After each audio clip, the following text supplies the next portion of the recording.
귀인을 발견하고 만나고 사귀는 법. 사람을 잘 사귀어두면 분명 인생에 도움이 된다.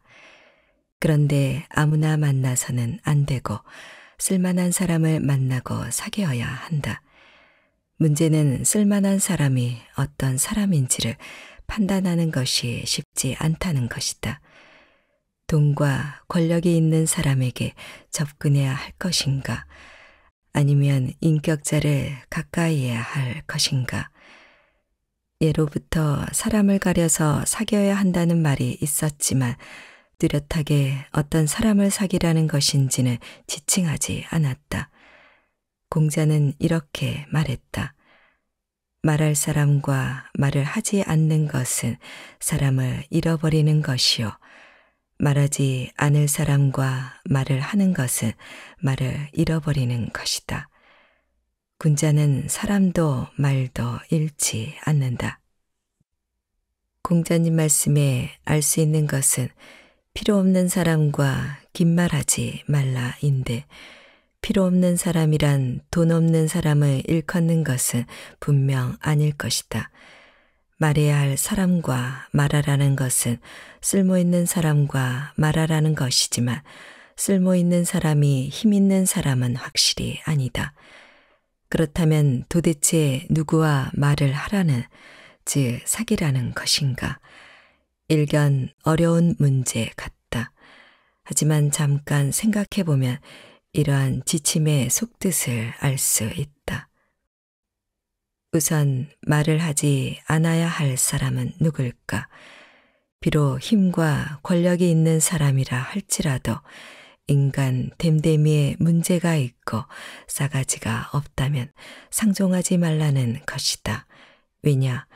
그런 사람이 남을 도울 리 없고 도와준다 하더라도 그의 도움을 받은 사람은 값비싼 대가를 치러야 할 것이다. 또한 그런 사람 가까이에 있으면 나까지 덩달아 나쁜 놈이 되기 때문이다. 그런데 세상에는 비인격자이면서도 소위 성공한 사람이 너무나 많다. 이상한가? 그렇지 않다. 나쁜 사람이라도 성공한 사람을 유심히 살펴보면 그럴 만한 장점이 분명히 있다. 예를 들어 그가 복이 많은 사람이라면 우리는 그 점을 존중해야 한다. 복 있는 사람을 존중하면 우리도 복을 받게 되어 있다. 왜냐하면 그는 우리가 모르는 어떤 면에서 겸허한 사람으로서 그만큼 복받을 자격이 있기 때문이다. 삼국지에 이런 말이 있다. 용감한 장수는 지혜로운 장수만 못하고 지혜로운 장수는 인격 있는 장수만 못하며 인격 있는 장수는 복 있는 장수만 못하다. 여기서 결론은 복 있는 사람이다. 복 있는 사람은 귀한 사람이라고 해석해도 된다. 반대로 복이 없는 사람은 천박한 사람이다. 재수 없는 사람이라고 해도 된다. 귀한 사람이란 지위가 높은 사람이나 부유한 사람도 해당되겠지만 인격이 고매한 사람, 복이 많은 사람, 장점이 많은 사람도 해당되는 것이다. 또한 천박하고 재수 없는 사람이란 가난하고 힘없는 사람이 아니다. 곧 망해도 이상하지 않을 정도로 행실이 나쁜 사람, 사기꾼, 도적놈, 교양 없는 인간 등이다. 그러나 일단 사람을 만나면 그가 누구든 긍정적으로 바라봐야 한다. 그러고 나서 그 중에서 쓸모없는 놈, 돈이 많고 적음으로 따지지 말라. 에게는 가급적 말을 적게 해서 사귀게 될 수도 있는 상황을 미연에 방지해야 할 것이고, 쓸모 있는 분, 인격도 포함해서 를 만나면 말을 잘 건네어서 사귀게 될 가능성을 높여야 한다. 하지만 지나치게 사람을 차별하면 나 자신이 얌체 같은 사람이 되므로 귀인으로부터 버림받게 된다. 인간관계는 인생의 외교다. 그러니 시간과 에너지를 많이 투자해야 한다. 비록 엄마나 아내가 일찍 들어오라고 잔소리를 해도 귀인을 만날 기회가 생기면 그것을 놓쳐서는 안 된다. 말해야 할 사람과 말할 수 있는 소중한 기회를 버리는 것이 된다. 누구를 사귈 것인가는 대충 밝혀졌다. 사람은 당연히 현실에 충실해야 하지만 그에 못지않게 중요한 것은 끊임없이 귀한 사람을 찾아 나서는 것이다. 물론 그 전에 이미 알고 있는 사람에게도 내 모습을 귀하게 보여주어야 한다. 즉, 가는 곳마다 귀인을 만나고 나 자신도 항상 귀하게 보이도록 노력해야 한다는 것이다. 그러기 위해서는 실제로 나 자신이 귀한 사람이 되어야 한다. 인간관계란 멀리 보고 경건한 마음으로 최선을 다해야 한다. 혼자 있을 때는 반성하고 나 자신의 인격을 높이기 위해 부단히 노력해야 한다. 사람을 잘 사귀는 것은 그 사람으로부터 당장 이득을 보기 위함이 아니다. 오히려 누구를 만나든 그를 존경하고 받들고 베풀어야 한다. 물론 그 전에 그럴 만한 사람을 발견하는 능력을 먼저 갖추어야 할 것이다. 이른바 사람 보는 눈이다.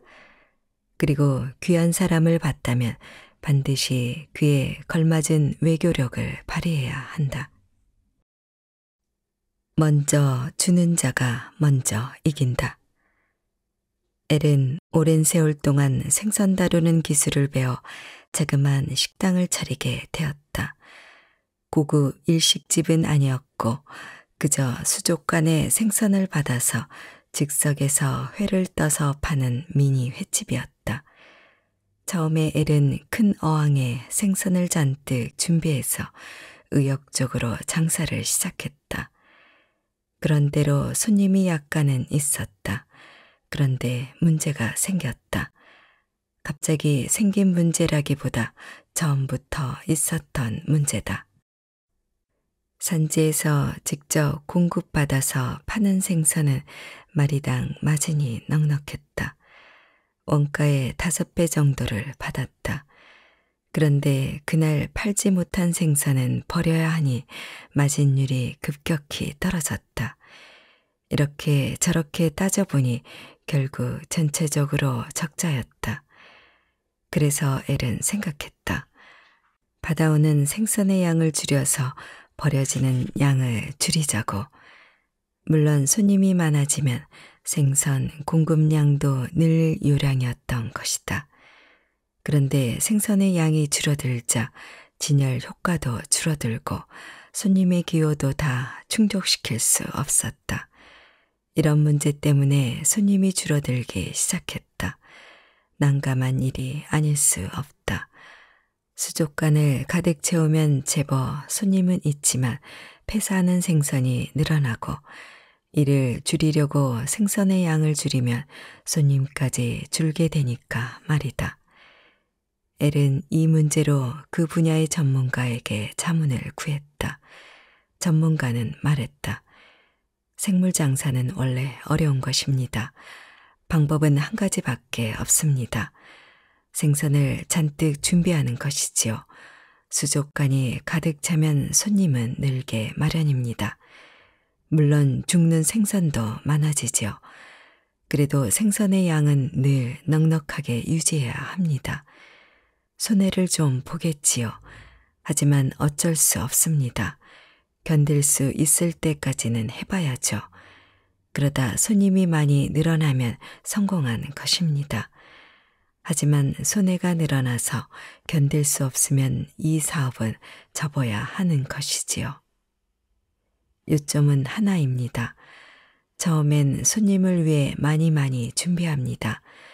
먼저 줘야 손님이 옵니다. 낚시도 이런 원리지요. 낚싯밥을 먼저 줘야 고기가 모이는 법입니다. 낚아채는 것은 그 다음이지요.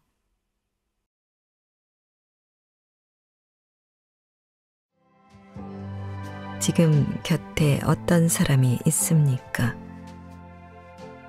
우리는 일생 동안 수많은 사람을 만나고 그들에게 영향을 받으며 살아간다.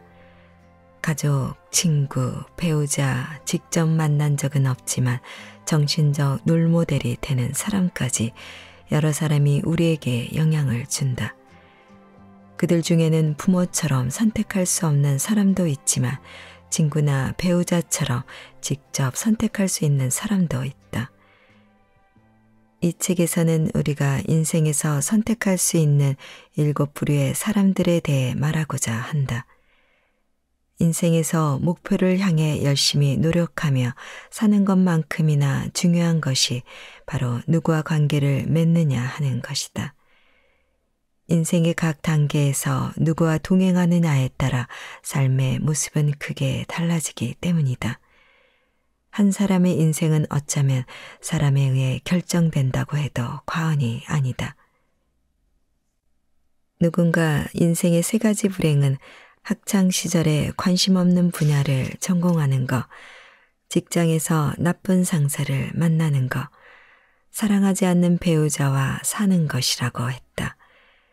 재미없는 것을 몇 년이나 배우고 애정이 없는 사람과 같이 살고 싫어하는 사람과 함께 일한다면 그 인생이 얼마나 고달프겠는가. 또 어떤 이는 인생에서 가장 큰 비극은 학창시절 자신과 성적이 비슷했던 친구를 졸업 후 10년 만에 다시 만났는데 자신이 친구보다 훨씬 뒤처져 있음을 발견하는 일이라고 말하기도 한다. 대등한 조건에서 나란히 출발했지만 시간이 흐른 후 사회적인 성공은 물론 경력과 경험 등에서도 큰 차이가 나는 경우를 종종 볼 수 있다. 대체 무엇 때문에 이런 차이가 발생하는 것일까? 학생이든 회사원이든 누구라도 이런 경험을 할 수 있다.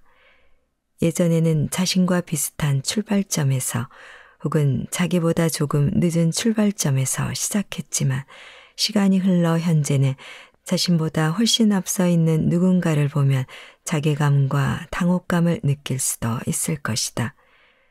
또 한편으로는 무엇 때문에 그렇게 되었는지 궁금하여 지나온 날들을 돌이켜 볼 것이다.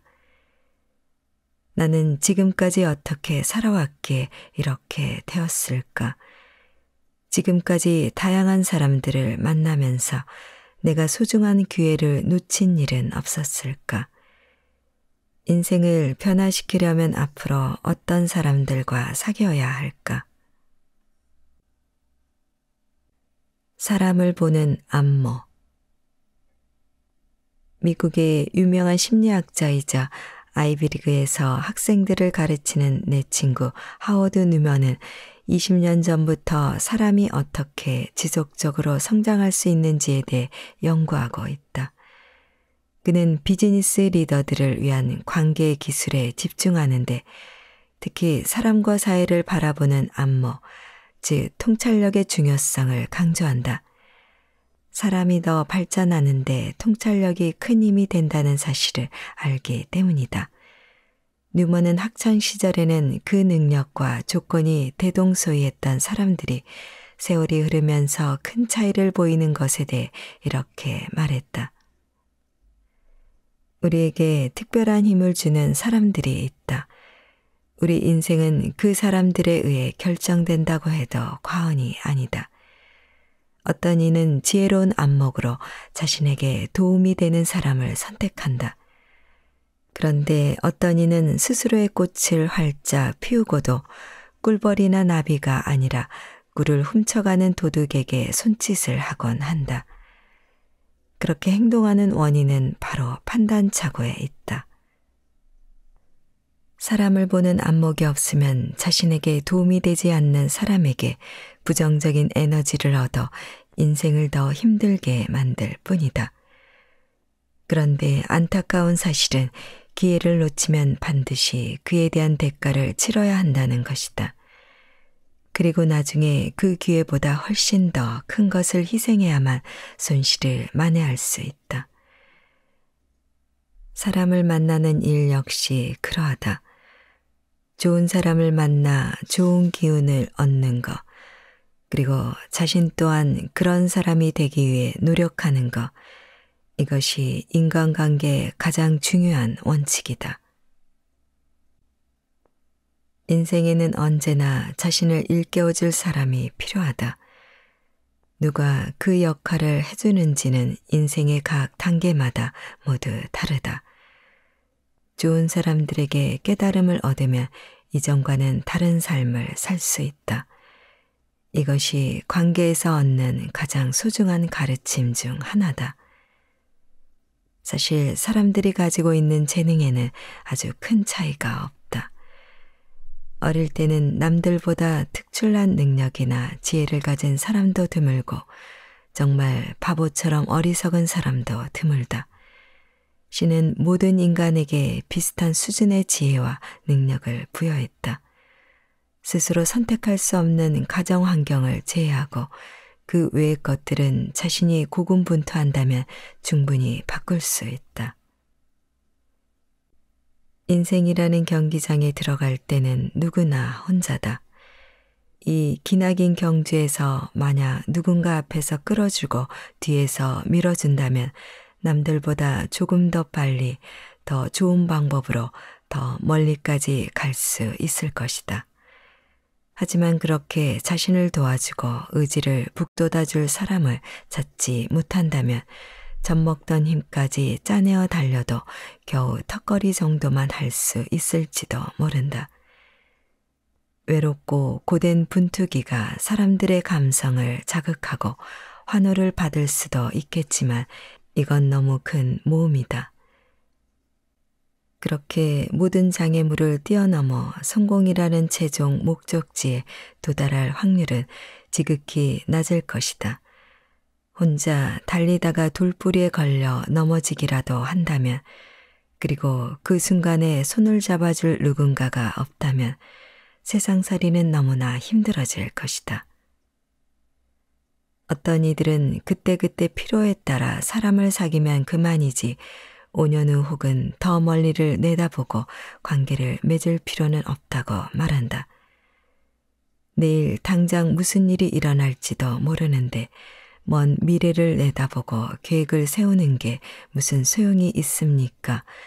차라리 현재에 충실하는 것이 낫지요.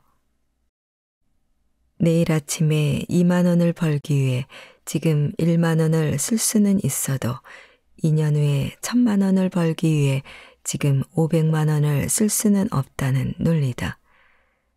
사회계층의 분포는 언제나 피라미드 형태를 띠는데 그 꼭대기에 오를 수 있는 사람은 지극히 적다. 오르기 어렵기에 많은 사람들이 자신의 잔인한 운명을 원망하는 것이다.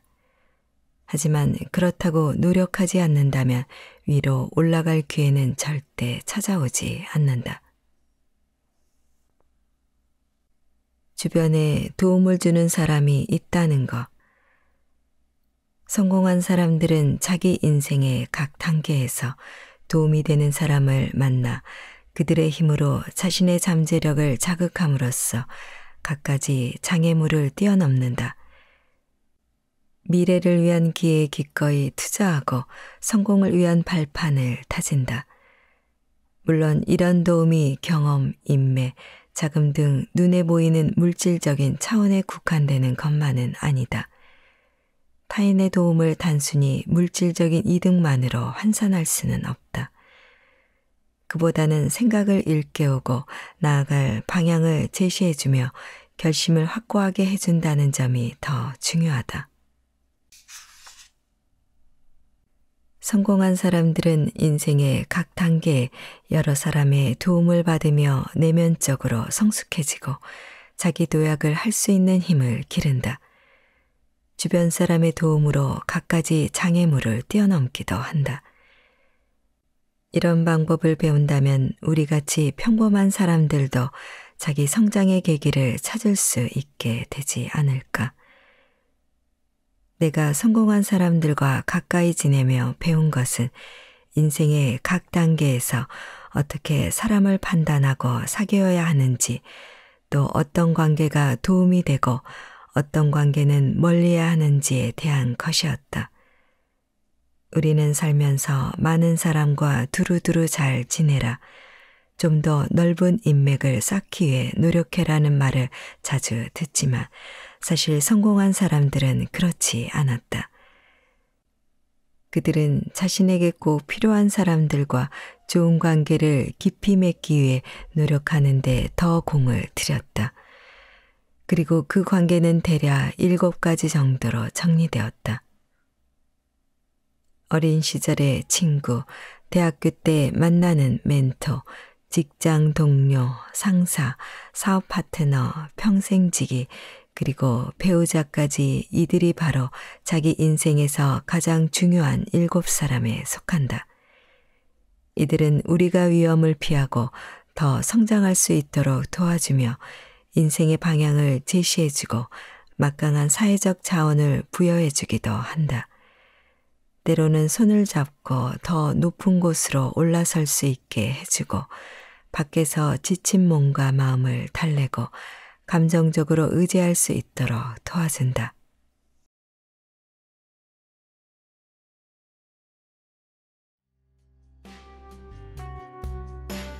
사람을 끌어당기는 기술. 브라이언, 내가 말할 때는 날 봐야지. 초등학교를 졸업한 지 꽤 됐지만 제킨스 선생님이 당시 내게 자주 했던 말이 지금도 생생하게 기억난다. 그 말을 들을 때마다 내 심장은 쿵쾅쿵쾅 뛰고 내 눈은 선생님 쪽을 제외한 사방을 배회했다. 아마 다른 사람 눈에는 선생님이 전혀 위협적으로 보이지 않았을 테지만 그때 나는 제킨스 선생님에게 완전히 겁을 먹었다. 내가 수업에 집중하지 않는다고 여긴 선생님이 회초리로 때리는 바람에 뺨에 욱신거리는 빨간 자국이 남은 적도 있었다. 당시 내가 가장 무서워한 것은 제킨스 선생님의 질문을 건네는 것만으로도 굴욕감을 느끼게 하는 능력이었다. 나는 늘 답을 몰랐기 때문에 매번 친구들이 보는 앞에서 그 사실을 시인해야 했다. 그러면 그들은 내 등 뒤에서 낄낄 숨죽여 웃으면서 조롱하는 농담을 소곤거렸다.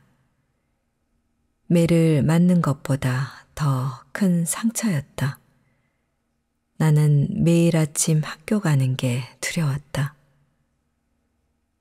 책상 아래 숨는 것을 제외하고 제킨스 선생님의 지목을 피하기 위해 할 수 있는 일은 다 해봤다.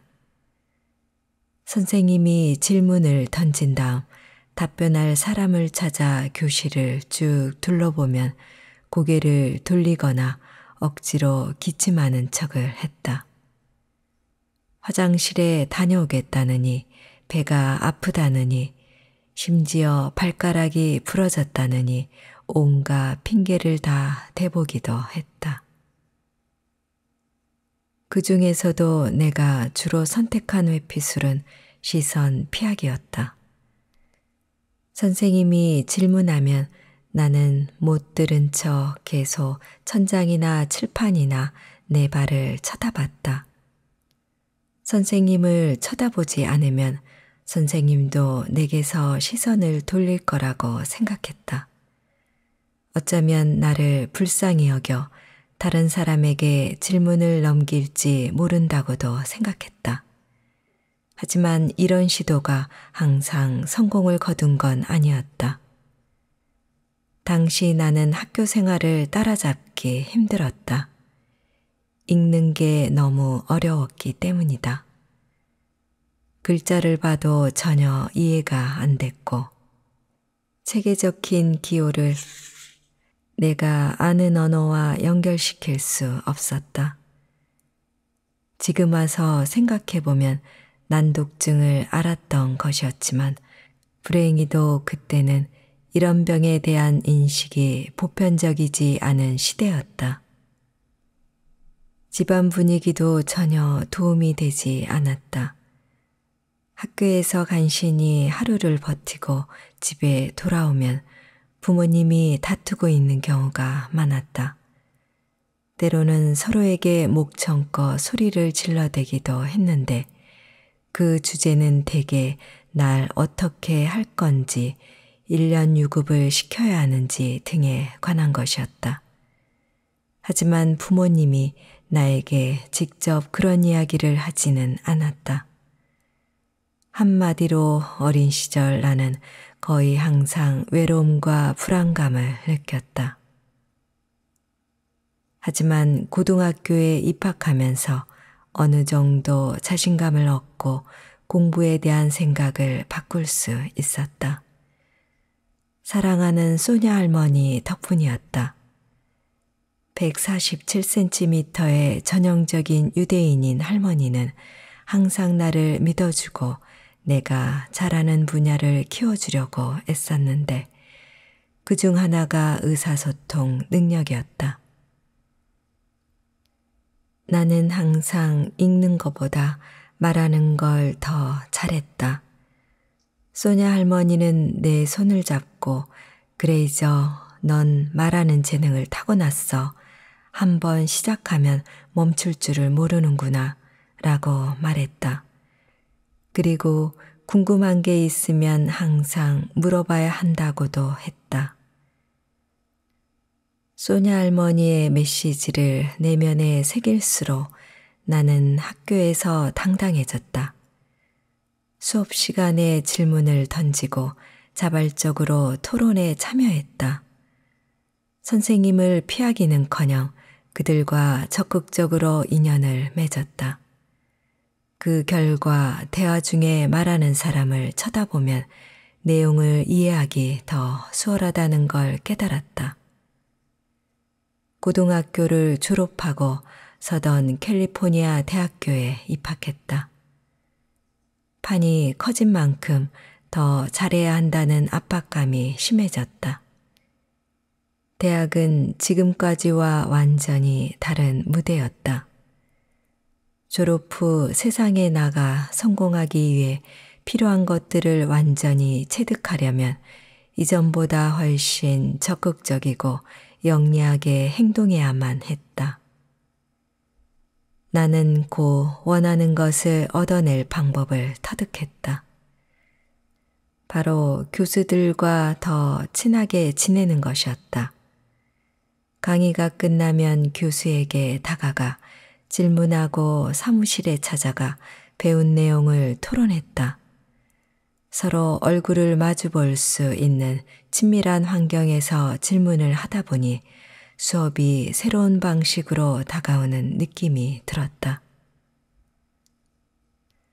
스터디 그룹도 비슷한 전략이었다. 다른 학생들과 함께 토론하며 공부했고 자연스럽게 표정이나 몸짓, 언어 같은 비언어적인 단서를 읽는 데 능숙해졌다. 특히 누군가에게 관심을 집중하면 그 사람도 내 관심을 알아차리고 계속 이야기를 나누면서 자기에 관한 정보를 알려준다는 것을 깨달았다. 스터디 그룹에서 나는 친구들에게 수업에서 배운 내용과 관련 있는 개인적인 질문을 종종 던졌다. 왜 우리는 이 물리학 강의에 관심을 가지는 걸까? 이걸 실생활에 어떻게 적용할 수 있지? 아니면 왜 그렇게 했어? 라든가 그게 너한테 어떤 영향을 미쳤니? 처럼 그들의 생각과 감정을 파고들었다. 옥신각신할 때도 있었지만 이런 대화가 의사소통이 일방적으로 진행되는 강의보다 훨씬 재미있었다. 나는 대화를 통해 최대한 많은 정보를 흡수하고 지성을 키우고 내 세계를 넓혔다. 그리고 놀랍게도 다른 사람들과 관계를 맺으면 맺을수록 자신감을 느끼게 됐다. 마치 초능력을 가진 듯한 기분이었다.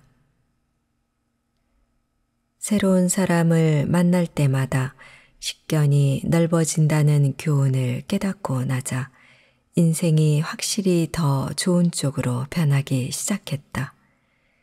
그리고 이때 익힌 호기심 대화라는 기술을 이용해 할리우드 유명 제작자라는 지금 위치까지 올 수 있었다. 호기심 대화란 새로운 것을 배우기 위해 낯선 이들과 나누는 대화를 뜻하는데 이런 경험을 토대로 호기심의 힘을 알려주는 채 큐리어스 마인드를 출간할 수 있었다.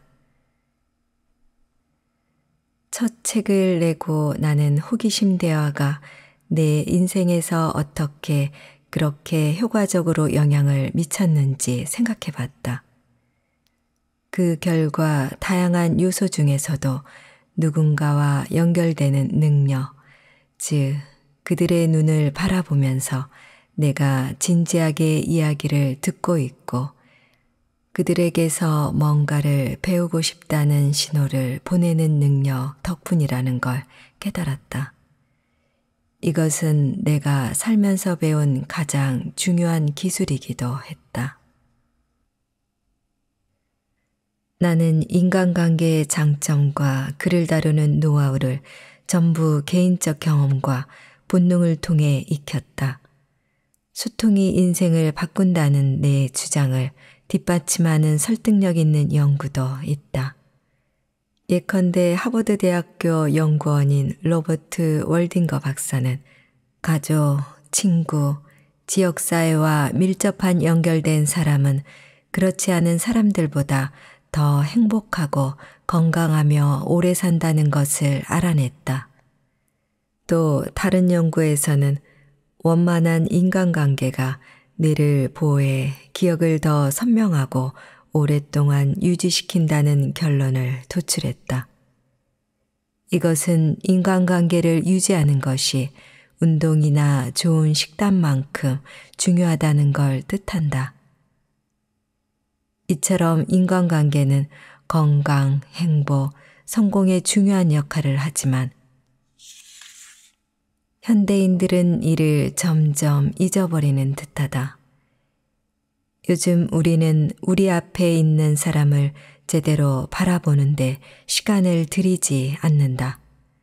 서서히 공들여 의미 있는 관계를 갖고 나가지 않는다. 그 대신 남을 앞지르고 자신에게 주어진 일을 마무리하는 데만 관심을 둔다. 비즈니스 분야에서는 특히 더 그렇다. 기술 발달은 이런 문제를 더 악화시켰다. 식당에서 연인이 서로에게는 관심도 없이 인스타그램 피드에 몰두한 모습을 얼마나 자주 보는가. 아이들이 관심을 끌려고 경쟁하는 동안 스마트폰만 보는 부모, 회의실에서 발표하는 사람에게 주의를 기울이지 않고 이메일을 확인하기 바쁜 임원 등 갈수록 우리는 눈앞에 있는 사람에게서 한 발짝씩 멀어지고 있다. 물론 나도 스마트폰의 장점을 잘 알고 소셜 네트워크 서비스에 사진을 올리곤 하지만 이런 미디어를 통한 관계에서는 현실의 인간관계에서와 같은 보상을 얻을 수 없다. 우리는 온라인으로 인류 역사상 그 어느 때보다 밀접하게 연결돼 있지만 사회적으로는 소외가 심각한 문제로 대두되고 있다. 심지어 19에서 32세 사이의 미국인을 대상으로 한 최근 연구에서 SNS 사용량이 상위 25%에 속하는 이들은 가장 적게 사용하는 이들에 비해 외로움을 느낄 가능성이 2배나 높은 것으로 나타났다. 물론 인터넷이나 SNS가 등장하기 전에도 인간은 외로움을 느꼈지만 현재 우리는 새로운 수준의 소외감에 도달했다.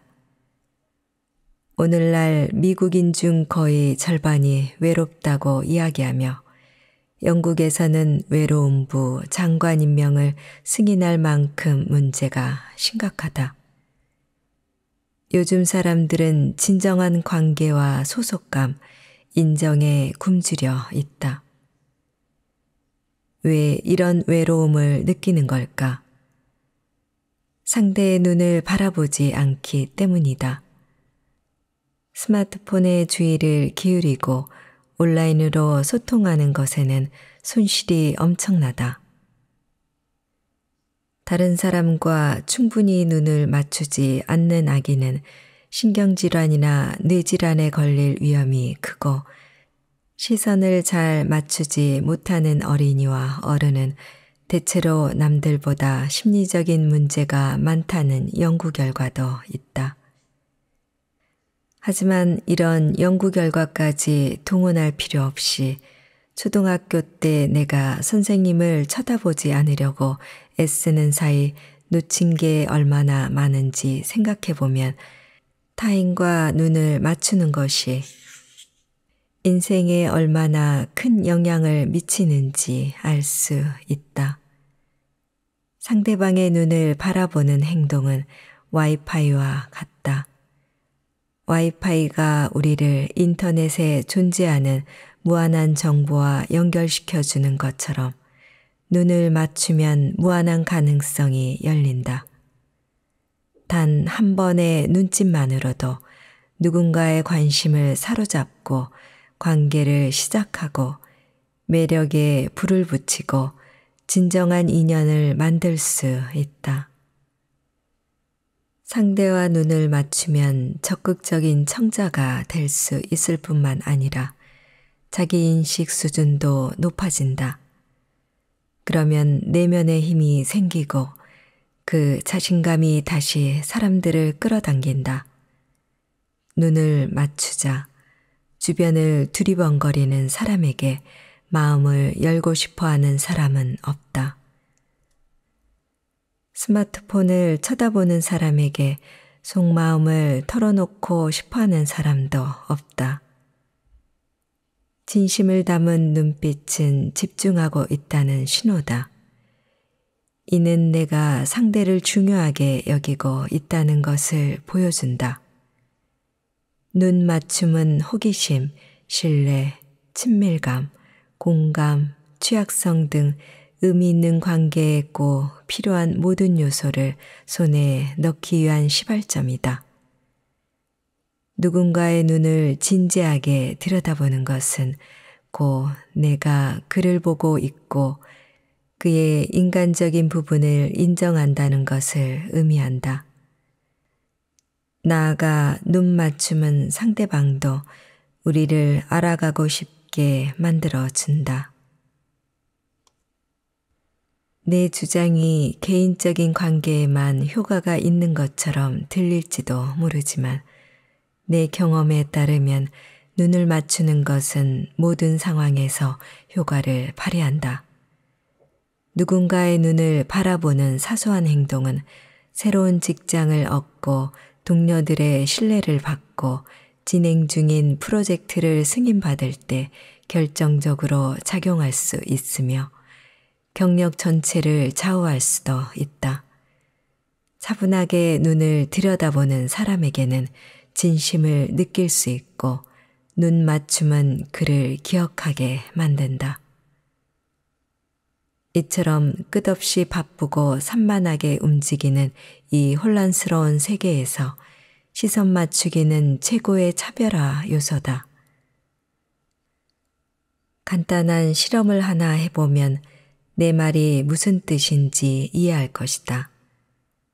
하루 동안 회의나 식사, 대화를 할 때 스마트폰을 눈에 보이지 않는 곳에 둬보자. 그리고 자기가 교류하는 모든 사람의 눈을 들여다보자. 상대도 아마 똑같이 보답할 것이다.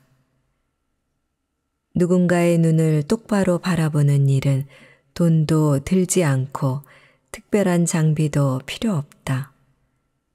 약간의 목적의식과 용기, 실행력만 있으면 누구나 할 수 있다. 그렇다고 이게 마냥 쉽지는 않다. 나는 20대가 한참 지나서야 겨우 사람들의 눈을 쳐다보면서 편안하고 차분한 기분을 느낄 수 있었다. 하지만 어색함을 이겨내고 실행에 도달하면 인생의 모든 것이 바뀐다. 우리는 누구나 다른 사람들과 깊이 있고 진실한 관계를 맺고 싶어 한다. 나는 아주 사소한 신호조차 새로운 인연을 맺는 초대장으로 여기며 이 책에는 그렇게 시작한 인간관계가 내 삶을 어떻게 변화시켰는지에 대한 이야기가 가득하다. 이 책의 모든 이야기에는 한 가지 공통점이 있다. 내가 어디에 있든 그리고 누구와 함께 있든 모든 인연이 스마트폰이 아닌 직접적인 상호작용과 눈 맞춤으로 인해 맺어졌다는 것이다. 이 책을 읽을 당신도 이제부터 고개를 들고 상대방의 눈을 진심으로 바라볼 수 있게 되길 바란다. 다른 사람과 눈을 마주보겠다는 간단한 결정으로 인생이 아주 놀라운 방향으로 변하기 시작하는 순간을 경험할 것이다.